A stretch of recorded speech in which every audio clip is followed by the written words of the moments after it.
हमारा विशेष अनुरोध है कि कोई भी यौगिक क्रिया, वह योग हो, वह प्राणायाम हो, ध्यान हो, वह एक मंद मुस्कुराहट व प्रसन्नचित्त अवस्था के साथ ही करें। और योगाभ्यास बहुत बार करने की ज़रूरत नहीं है। जब आप योगा पोस्चर में आप होल्ड करें तो उसे थोड़ा लंबा खींचें। जब आप सांस लेके शरीर का पोस्चर लें या सांस छोड़कर शरीर का पोस्चर लें, उसमें लंबे देर तक टिकें। बहुत बार करने से आपको वह लाभ नहीं मिलेगा जितना उसे होल्ड करने पे मिलेगा।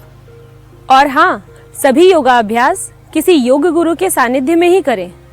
गलत ढंग से योगा करने से इसके नुकसान भी उठाने पड़ सकते हैं। तो चलिए आज का आसन आरंभ करते हैं। आज हम आपको विपरीत नटराजासन योग करने की विधि व उसके लाभ के बारे में बताने जा रहे हैं। विपरीत नटराजासन खड़े होकर करने वाली एक योग विधि है। इस आसन को करने के लिए सबसे पहले दोनों पैरों पर खड़े हो जाएं। अब श्वास लेकर एक पैर को इस तरह ऊपर खींचें। श्वास छोड़ते हुए हाथ को नीचे भूमि से स्पर्श करें। 3 से 4 सेकंड रुकें। अब श्वास लेते हुए सामान्य स्थिति पर। अब यही क्रिया दूसरे पैर के साथ भी करनी है। श्वास लेते हुए पैर ऊपर, श्वास छोड़ते हुए नीचे भूमि को स्पर्श करना है। 3 से 4 सेकंड का होल्ड करना है। यह एक चक्र हुआ। केवल इस आसन का अभ्यास कर रहे हैं तो 5 चक्र अर्थात दोनों पैर से 10 बार करें। अन्य आसनों के साथ इसे 2 चक्र अर्थात 4 बार करना पर्याप्त होगा। जिन लोगों को ध्यान लगाना आता है वे अनाहत चक्र पर अपना ध्यान लगाएं, और जिन्हें ध्यान लगाना नहीं आता वे शरीर में जहाँ कहीं भी तनाव या खिंचाव हो रहा हो अपने ध्यान को वहाँ रखें।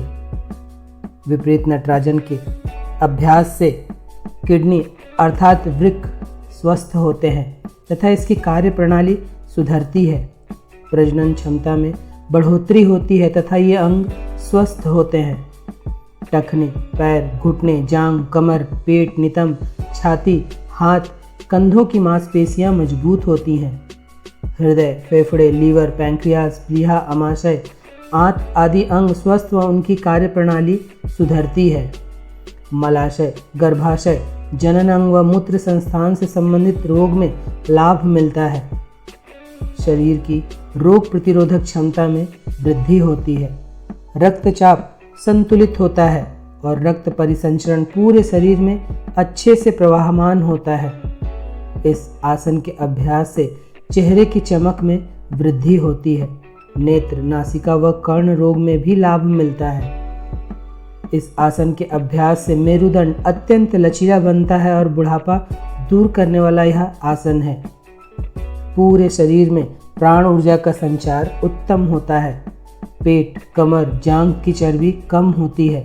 शरीर सुडौल व गठीला बनता है। शरीर में नई ताजगी व उत्साह का संचार होता है।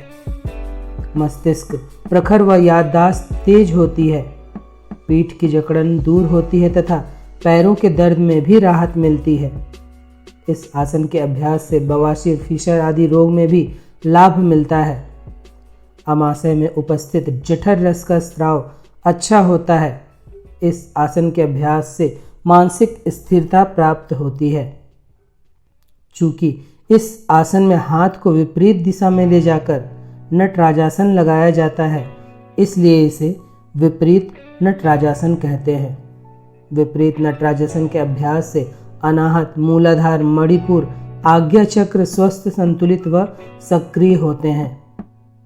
गंभीर कमर दर्द से पीड़ित व्यक्ति, कंधे के चोट से ग्रस्त व्यक्ति, घुटनों के गंभीर रोगी तथा मेरुदंड के चोट से ग्रस्त व्यक्ति इस आसन का अभ्यास न करें। गर्भवती महिलाएं 3 महीनों बाद इस आसन का अभ्यास न करें। उच्च रक्तचाप, वर्टिगो या चक्कर के रोगी सावधानी पूर्वक इस आसन का अभ्यास करें। जिनकी पिछले 1 वर्ष में कोई सर्जरी हुई हो वे भी इस आसन का अभ्यास न करें। उच्च ज्वर की दशा में किसी गंभीर बीमारी से पीड़ित हो या किसी भी कारण से शारीरिक कमजोरी उत्पन्न हुई हो तो भी इस आसन का अभ्यास न करें। इस आसन को कर लेने के बाद थोड़ी देर का विश्राम करें। फिर पीछे मुड़कर करने वाला कोई भी आसन अवश्य करें। जिससे इससे होने वाली हानि को कम किया जा सके। तो यह था विपरीत नटराजासन योग करने की विधि व उसके लाभ।